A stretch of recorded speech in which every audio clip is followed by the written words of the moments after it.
Good morning, loves. I hope that you're doing well.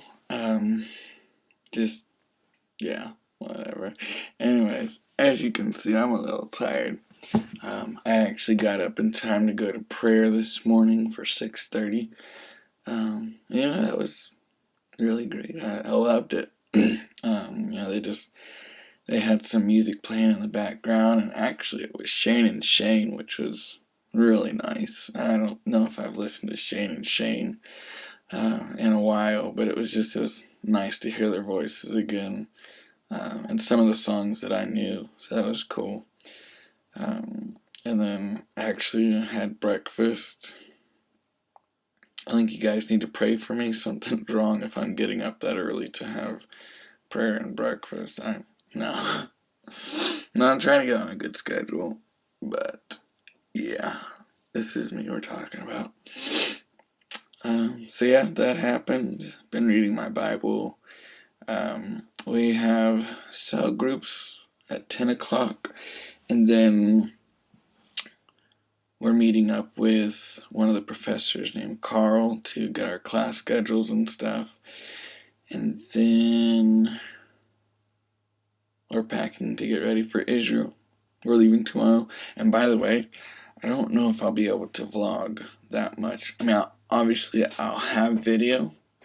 I don't know if I'll be able to post it right away. So, we'll see. I don't know. I don't know what to tell you to expect. Just be prepared for the unexpected. That way it won't be unexpected anymore. I had weird dreams last night. I don't remember all of it, but I remember one part of it. I was crawfish hunting. And I was getting bottles together to make crawfish traps, and it must have been the grits that I ate yesterday that reminded me of the South and just all that good stuff. I could go for some crawfish right now. But anyways, it was it was a fun dream. It was just weird. Why have that now? But, yeah. I'll take videos throughout the day probably and keep you updated. But, oh, yeah, I have some stuff from when I was reading my Bible that I look forward to sharing with you. So, stay tuned. Wrong button. I'm so tired. Sorry. No, I'm really tired. It's been a long day, just time-wise, really. But to try and keep this video shorter, I'm just gonna go off real quick. We had cell groups today. I think I mentioned it. I don't think I really said what it was about, but we had cell groups today. We have the every Tuesday, and cell groups are basically, I guess, a small group. It was interesting. It wasn't quite what I expected, but at the same time, I think because people are getting ready for finals that they didn't really do what they normally do. I don't know, but we'll see. I'm sure it'll change up a little bit next semester, but it was good. It was interesting. Anyways, and then finally we got our class schedules for this coming semester, and we all have a little bit different schedules. Some of us are taking different courses, which is cool, and I think each of us have at least one in common. I know I have at least one in common with them.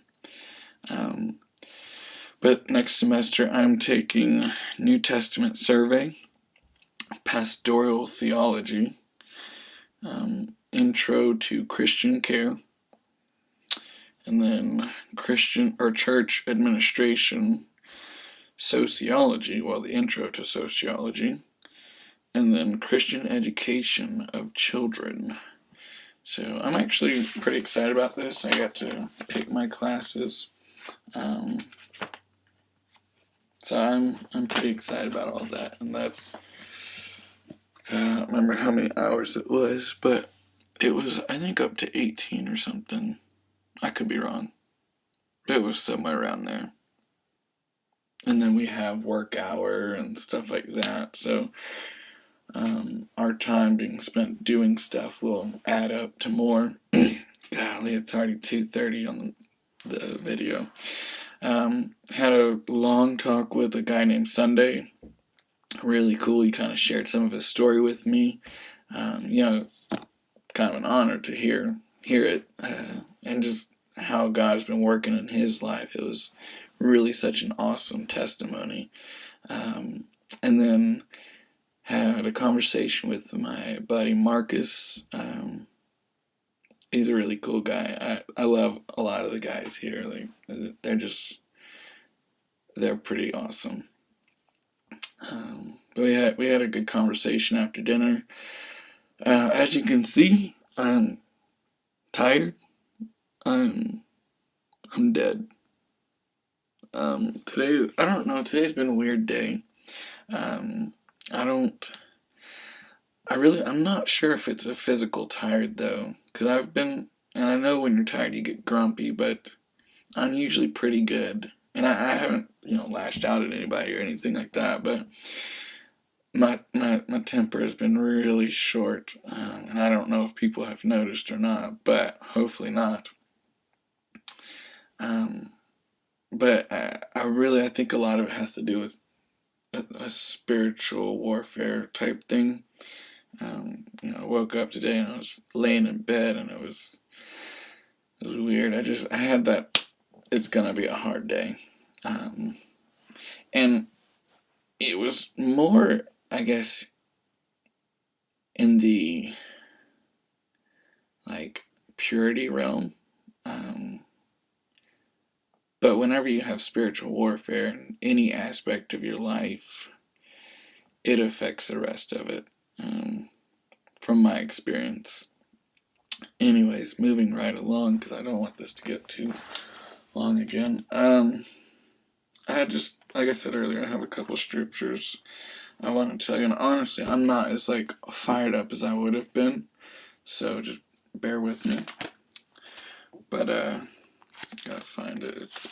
This first one is Proverbs 1:10 through 13. It says, "My son, if sinners entice you, do not give in to them. If they say, 'Come along with us, let's lie in wait for someone's blood, let's waylay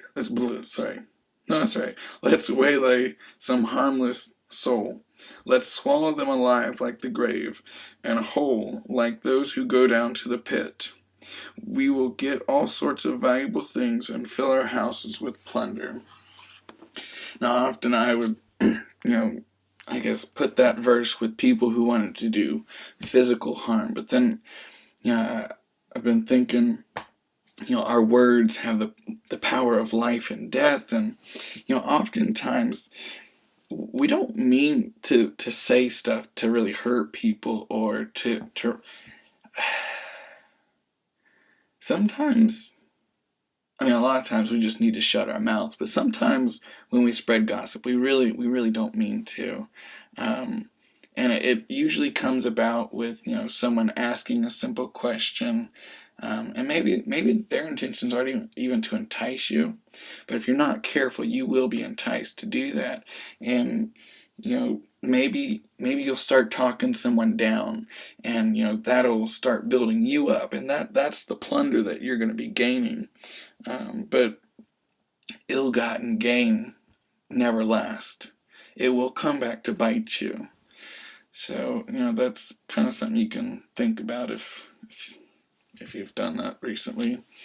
The next one and the last one is in Acts 6:15. Let me get there. 6:15.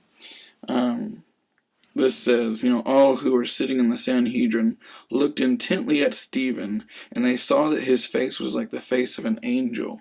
And this is where, Stephen had the Holy Spirit through Stephen had defended Stephen and was, explaining why they believe what they believe and why they teach what they teach, blah, blah, blah.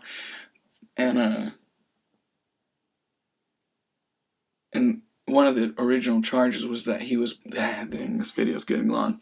That he was, blaspheming, and saying that, something about Moses and Jesus or God, something against them.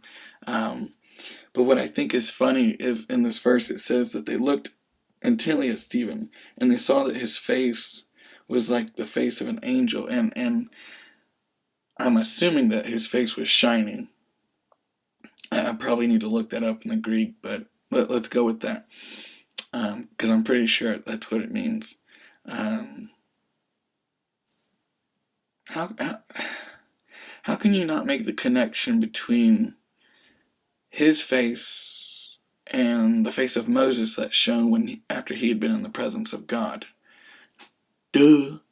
Alright, this is kind of towards the older generation. You're not always going to agree with the younger generation. And yes, we do need correction sometimes. Sometimes our ideas are a little too, radical, and they'll do more harm than good. But try and be open-minded, and I pray that God would open all of our hearts and all of our eyes to see a genuine move of God. Because when you see a genuine move of God, I'm sure that there were times in your childhood when the church was starting to change, but the older people were complaining. But look what happened. The church grew. Now it's time for that to happen again. You can't put new wine in old wineskins. It's not going to happen. If I had more time, I would get more into that, because that was getting really good. I didn't even think about the new wine and old wineskins part. But anyways, I will talk to you later. As always, I love you, and gute Nacht.